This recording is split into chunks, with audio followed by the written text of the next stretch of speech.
សួស្តីទាំងអស់គ្នាសួស្តីបងប្អូនសម្រាប់បងប្អូនដែលមិនទាន់ចេះបង្កើត Telegram អញ្ចឹងបងប្អូនអាចចូលទៅក្នុង Play Store សម្រាប់ទូរស័ព្ទដៃ Android និងចូលទៅកាន់ App Store សម្រាប់ទូរស័ព្ទដៃ iOS អញ្ចឹងបងប្អូនចូលទៅកាន់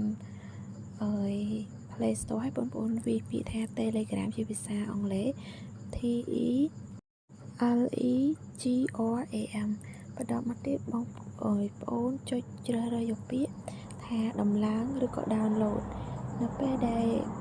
down បានហើយសូមបងប្អូនចុចយកពាក្យ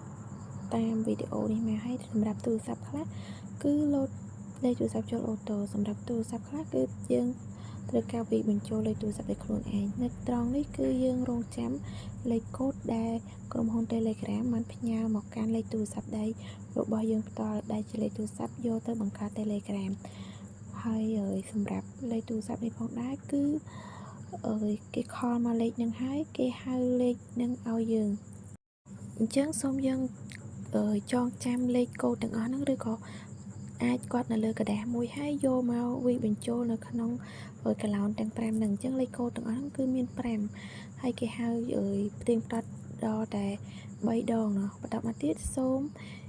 វាបញ្ចូលឈ្មោះរបស់យើងចូលមកហើយតែប៉ុណ្ណឹងគឺរួចរាល់ហើយយើងអាចបង្កើតបាន Telegram ជាគណនីផ្ទាល់ខ្លួនរបស់យើងហើយ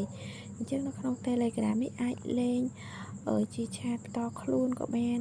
អាចបង្កើតជាក្រុមក៏បានឬក៏ក្រុមហ្នឹងហើយសម្រាប់ឈ្មោះអីអាចដូរតាមក្រោយនេះគឺជា QR របស់ Telegram ហើយសម្រាប់ឈ្មោះអីហ្នឹងគឺថាអាចបដូរបានតាមចិត្តអាចដាក់រូបដាក់អីបានទាំងទៅនៅក្នុងprofile របស់ Telegram ហ្នឹងអញ្ចឹងបងប្អូនអាចជ្រើសរើសដាក់រូបរបស់យើងក៏បានឬក៏មិនដាក់ទេក៏បានដែរអត់អីអត់ជាបញ្ហាសំខាន់យើងមានTelegram អាចប្រើប្រាស់បានហើយសម្រាប់រូបថតហ្នឹងគឺអាចថតភ្លាមដាក់ភ្លាមក៏បានឬក៏ជ្រើសរើសរូបដែលយើងមានស្រាប់នឹងយកមកដាក់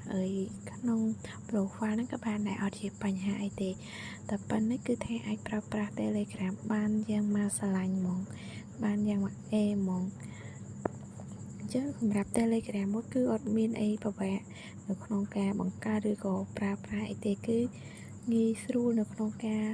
ប្រើប្រាស់ហើយសុវត្ថិភាពវិសារតែ Telegram គឺយើងប្រើប្រាស់លេខទូរស័ព្ទដៃផ្ទាល់ខ្លួនរបស់យើងតែម្ដងអញ្ចឹងទើបយើងអាចបង្កើតគណនី Telegram នឹងបានចាអញ្ចឹងរបៀបនៅក្នុងការបង្កើត Telegram